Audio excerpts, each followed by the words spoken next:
By the time the fake cop attempted to handcuff my 17-year-old daughter on the front porch, the blue security light bar clearly meant for an HOA patrol was still crudely duct taped to the roof of his Kia. "Ma'am, you're under arrest for trespassing on common property," the man declared, his voice cracking noticeably on the word arrest. His tactical vest hung loosely around his midsection, as if it had been retired 5 years earlier, but never removed from the mailing list. Lily stood there in an oversized flannel shirt and fuzzy socks, staring down at the cheap plastic handcuffs in disbelief. "This is my dad's cabin," she said slowly. "I live here more than you do." Behind the so-called officer, 2 more self-appointed enforcers lingered on the gravel drive, arms crossed, attempting to appear intimidating in their matching Pinterest Lake HOA security baseball caps. From inside the cabin, a chair scraped against the floor. I opened the door,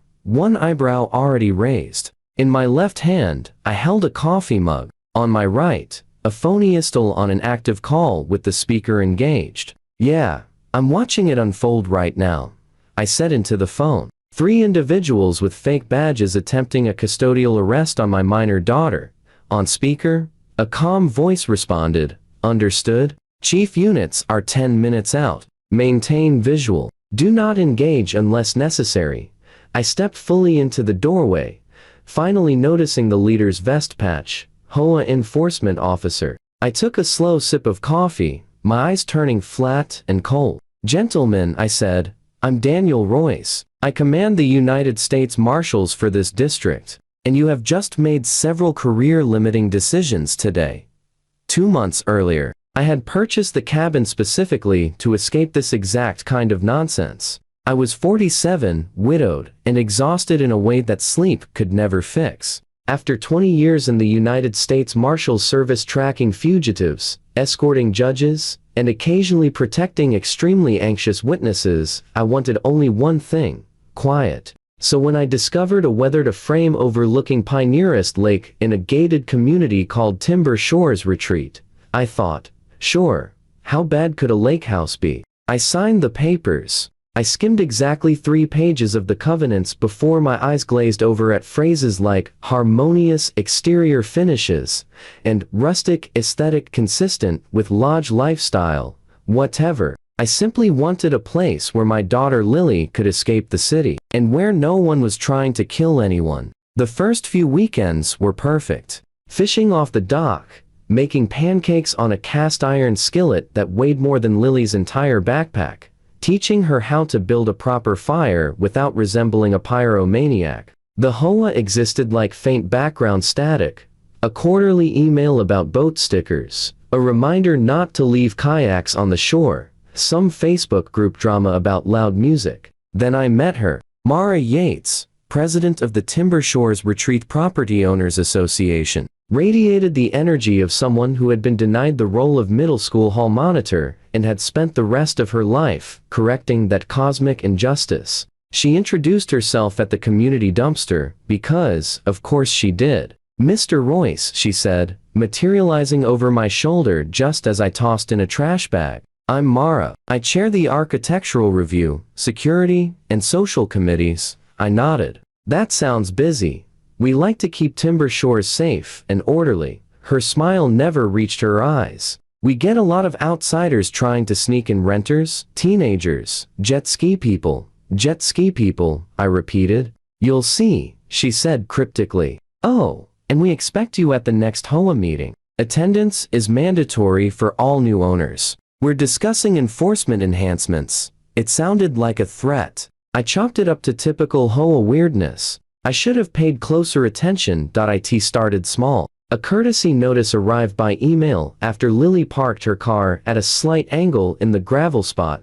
"Vehicle not centered in designated area. Please review parking guidelines." Then a warning about our firewood stack being visible from the road, even though the road was a dirt path used exclusively by deer and exactly one neighbor who jogged in jeans. I rolled my eyes, paid my dues, and ignored the noise. Compared to transporting organized crime witnesses, arguing about firewood felt like light comedy. Then the security newsletter landed in my inbox. Mara had apparently formed the Timber Shores Community Safety Task Force. The letter blended PTA enthusiasm with small-town police blotter tone. We've had reports of unauthorized youths occupying common areas, vaping on docks, and using profanity near families. Our task force will conduct patrols to ensure compliance.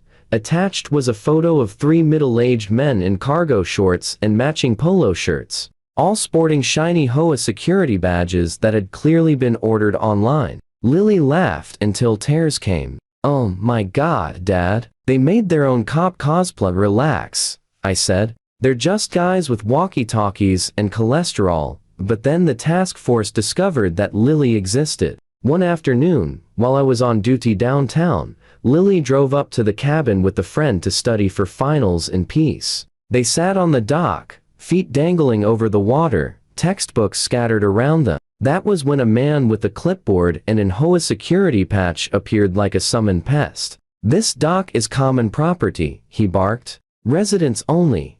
"We are residents," Lily said, turning back to her biology notes. "Cabin 14. My dad owns it.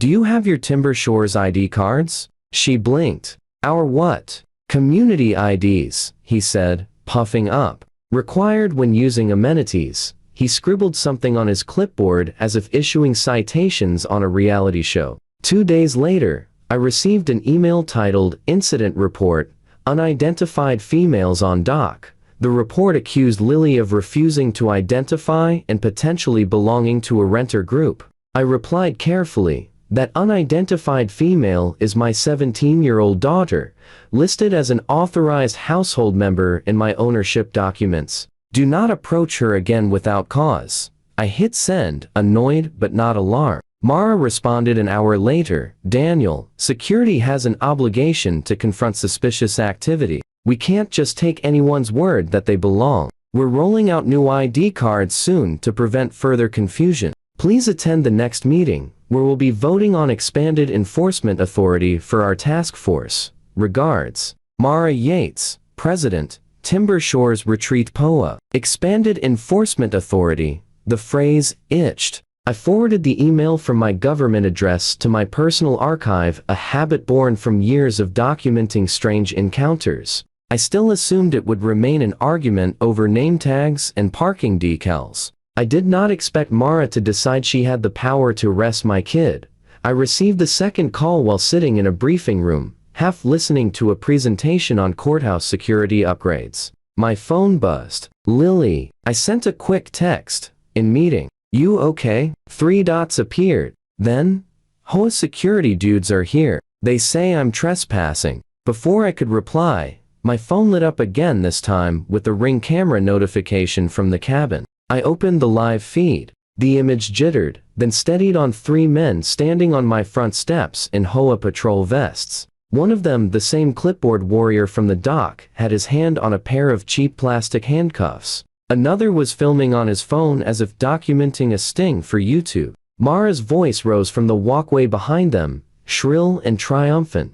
"Refusing to leave common property when directed by authorized security constitutes trespassing. We will be taking her into custody until her guardian arrives." I stood up so quickly that my chair tipped backward. "Boss?" one of my deputies asked. "Family issue," I said, already striding toward the door. "I'll be on comes. Keep the briefing going." I stepped into the hallway, thumb stabbing a speed dial contact. The call connected on the second ring. "Operations. It's Royce. I've got 3 idiots in fake cop gear attempting a custodial arrest on my minor daughter at my property in the Timber Shores Lake community. They're claiming HOA authority." Silence, followed by a low whistle. "You serious? I've got it on live camera. Sending you the local Marshals unit's channel now. Keep streaming. Do not engage unless she's in danger." I switched over, patched in the video feed, and drove like my SUV had a personal vendetta against every speed limit. On the camera, the clipboard guy edged closer to Lily. "Ma'am, if you refuse to comply, we'll have to arrest you for trespassing and disorderly conduct. You're disturbing the peace." "I'm literally just existing," Lily replied, taking a step back. "You cannot arrest me. You're HOA security." "We have new enforcement authority," he insisted, his voice wavering. "We voted on it at last night's meeting. that's not how laws work, she said. Mara finally stepped into frame, her expression radiant with vindication. Lily, dear, she cooed. This is for your own good. Until your father agrees to pick up your ID cards and review our minor guest policies, you are not permitted on Timber Shore's common property unsupervised. You're being non-compliant, and custody is the next step. The clipboard guy, emboldened, added his weight to the threat. My deputy's voice crackled through the car speakers. We're 10 minutes out, Chief. Local sheriffs on board, they've already fielded complaints about this HOA group. Copy, I said tightly. I'll hold perimeter. I wasn't sure which infuriated me more, that they were terrifying my daughter, or that they were strutting around mimicking the language of real law enforcement as if it were a Halloween costume. Either way, they had crossed the line from annoying into criminal false imprisonment, impersonating officers, attempted unlawful arrest. Mara believed she had expanded her enforcement authority. She was about to receive an intensive lesson in what actual authority looked like. By the time my SUV skidded into the gravel drive of cabin 14, the HOA patrol had escalated from cosplay to full-blown fiasco. The clipboard guy stood one step too close to Lily, clutching the plastic cuffs like a holy artifact. Last chance, ma'am, he said. Come with us voluntarily, or we'll have to. You'll have to what? A voice cut in. All heads swiveled. I stood at the base of the steps, my ID wallet open in one hand, the gold star of the United States Marshals Service glinting in the afternoon light. State your names, I said, my voice flat and professional. Full legal names, and do not lie. This is being recorded. Mara recovered first, straightening her blazer. Daniel, there's no need for theatrics. Our security team is acting within the authority granted by the Timber Shore's bylaws. Your daughter refused to leave common property, and I didn't look at her. My eyes were fixed on the clipboard guy, whose gaze had locked onto my badge and gone very, very wide. You, I said. What's your name? Brad, he stammered. Brad Fenwick. Brad Fenwick. Are you a certified law enforcement officer in this state, or any state? He hesitated. That pause was his mistake. Well, I mean, I did the 8-hour security course. So, that's a no, I said. Are you currently attempting to place a minor in handcuffs and transport her against her will? It's not like that, Brad protested weakly. We're just detaining her. That's what security does. Lily stepped away from him and slipped behind me, her shoulders finally relaxing. From down the hill came the crunch of tires on gravel to vehicles, a sheriff's cruiser and a dark SUV with government plates. Mara turned, blinking rapidly. Who is that? Those, I said, are the people who actually have enforcement authority. The sheriff climbed out of his cruiser, shading his eyes against the sun. The driver of the second vehicle followed, Deputy Marshal Ortiz, whose resting expression hovered somewhere between bored and ready to ruin someone's entire week. Afternoon, Chief, Ortiz called. Heard you've got some volunteers playing cops and robbers. Brad's face drained of all color. The other two security guys suddenly found their shoes fascinating. The sheriff walked up the steps, taking in the vests, the light bar still taped to the kier, the badges. Ma'am, he said to Mara, you want to explain why your HOA is dressing people up to look an awful lot like law enforcement and trying to detain residents.